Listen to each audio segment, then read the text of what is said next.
Hey folks, it's Ardwulf. Welcome. We're going to do a new unboxing today, and this is another one that's been in the unboxing pipeline for a while, and we're only doing it now because I just got it. It is Advanced Squad Leader Starter Kit number 3.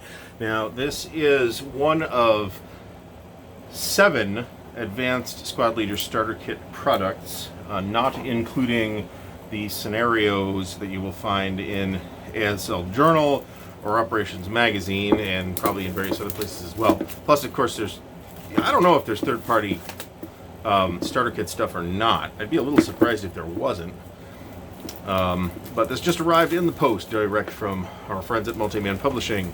The box was a little bit crushed, but unlike the last thing I got from them, the postman was kind enough to not sit on it, or at least they got a less portly postman to sit on it. So it's totally fine. I really like this cover too, actually, although the font could use a little love, but I like the silhouette. So let's open up and see what we get. We get the standard Multi-Man Publishing product list. We get in here a box and a lid, 3 8x22 maps, T, U, and V, 2 counter sheets, a half counter sheet, a rule book, a vehicle and ordnance historical notes book, 8 scenarios, 2 player aid cards, 1 quick reference data card, and a 2 hit chart, and 2 dice. So we get the rule book. Let's touch that last. We also get the vehicle and ordnance historical notes. We'll cover that with the rules. Here is our first half counter sheet. These are German, Soviet, and American tanks. So that's great, adding to my ASL starter kit repertoire here. We get a green sheet instead of the normal blue sheet. Not sure why, but okay. We get scenarios. We'll look at that in a minute. We get a map. Now this is map V, as in Victor. We have a big grain field in the middle. We've got some hills. Potentially an interesting map. We've got another counter sheet. Now this guy, as you may know, the ASL starter kits are all standalone, and they are organized in a fairly staged way. So you can just get starter kit number 3 and start with that. That's fine. We'll look at the scenarios and see if there's newbie friendly scenarios or not. There probably are. And we also have some British guns and armor. Starter kit number 2 introduces guns and ordnance. Starter kit number 3 introduces vehicles, and of course starter kit number 4, which I have an unboxing of in the channel, so check that out if you want to see that, introduces the Pacific stuff, or a limited subset thereof. We've got all our markers here too. So counters, we have another map. This is map U. We have a little town with stone buildings and some wooden buildings. A lot of open ground here, which makes it sound like it's good for tanks. So trying to stay reasonably organized. We have a quick reference data card with the infantry fire table. On the back we have the terrain effects chart and the movement factors depending on what the unit is carrying. Okay, there actually we have the infantry half-inch counter sheet. On here we have Americans, Germans, Russians, and Commonwealth. I always want to call them Soviets because, you know, they were Soviets at the time, not just Russians. We've got the 2 dice, those over here. We've got another map. It's map T with major grain fields on map T here. So you can, of course, if you don't know this, you can, of course, use the starter kit maps to design your own full ASL scenarios. Wow. Okay, look at this. We have a hit, what looks like a sort of simplified to hit chart. I'll have to parse this. I haven't seen this before, so okay. We've got a bunch of modifiers here. So we have basically a separate data card for all the vehicle tables. Okay, Panzerfausts. Interesting. I don't think that starter kit had Panzerfausts before. I could be wrong about that. All right, so we'll put this back in here, put the maps back in here. How I'm going to organize all this stuff is a great question, and one I might do a wargaming storage video on at some point. But first we got to get the counters sorted out. Now there's 3 Now, at this point, there are 3 starter kit products that I do not have. I do not have starter kit number 2, although it is on order and should be showing up at some point. I don't have Decision at Elst, which is the only historical module for starter kit, and I do not have the Beyond the Beaches scenario pack. So I do have Elst is out of print, Beyond the Beaches is out of print. Don't know if either of those things are ever going to get reprinted.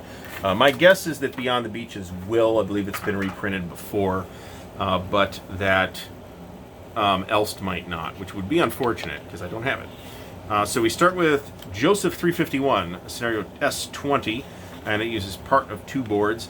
And what we have here is a very starter kit number 1 friendly scenario. It's not terribly large.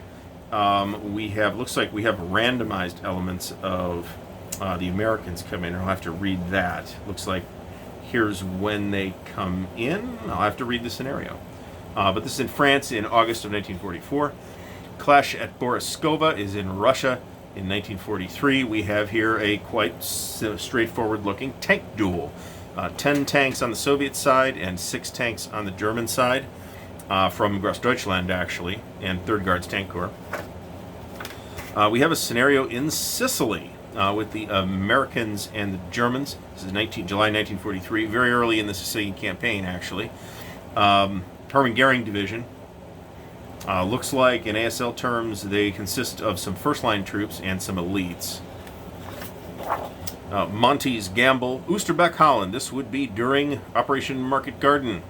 Looks like we have elements of the 2nd Battalion, South Staffordshire Regiment, along with opposing elements of Kampfgruppe Harder,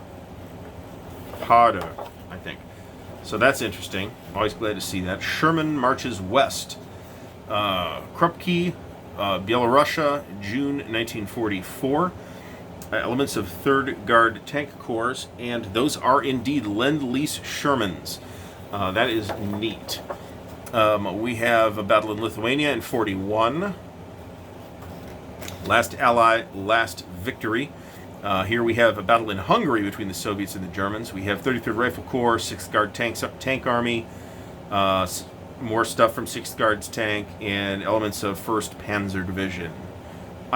I assume that would be the 1st SS Panzer Division, I think, because the Germans didn't duplicate division numbers, I think. Could be wrong about that. And here we have more British. Galatas, Crete. Oh, so that's neat. So we have New Zealand brigades, elements of Petrol Company, and elements of 3rd Hussars against Kampfgruppe Ramke and the 5th Gebirgsjäger Division. So we have German paratroopers in here, as you would expect on Crete. So that's cool too, 1941. So we get the vehicle and ordnance historical notes. Now these are pretty standard paper quality for MMP and for ASL stuff. This is what feels like a 12-page booklet, and you just have to go through the vehicles and ordnance in the scenario that you're playing, and this will give you any special rules that apply, plus some historical context, which is always neat. It's actually not bad to just read this. This is the Chapter H equivalent for Starter Kit. You actually get a new one of these in every set. We have Starter Kit Rulebook number 3. Now, of course, this gets superseded by Starter Kit number 4's Rulebook, but here is the new stuff that appears in Starter Kit number 3. We have vehicles, of course, which is the centerpiece of the whole thing. We have some new stuff under the movement phase. We have bounding first fire. Don't recall whether that was in SK1. I think it wasn't. We have residual fire and reaction fire. Now, residual fire is in SK1, I can tell you that. Triple point blank fire. I'm not even 100% sure I remember what that is. We do have Panzerfaust, anti-tank rifles, and the awesome British Piat, which is possibly the most fun anti-tank weapon, but not necessarily the most effective. And then we have the whole big section on vehicles. And this rule book is full color. We've got the highlighted stuff for the new stuff. Pretty well illustrated, I think, on quite thick paper, thicker than the vehicle guide. And it's 28 pages. So anybody intimidated by ASL and the monster, whatever, God knows how many page rulebook, the starter kit stuff is much more reasonable and is absolutely where I would point a curious new player. Although I think somebody serious probably wants to graduate to full ASL at some point. there are people who have chosen to just stick with starter kit stuff, and I think that's not an unreasonable choice. It's a very full-featured game system at this point, especially now that we have both vehicles and guns and the Pacific. So hopefully you've enjoyed watching this Advanced Squad Leader Starter Kit number 3 video. Please stay tuned for more videos. Next in the pipeline will be the beginning of the Origins reporting. Please like the video if you've enjoyed watching it. Leave me any comments or questions you have below, and subscribe to the channel. Have a great day.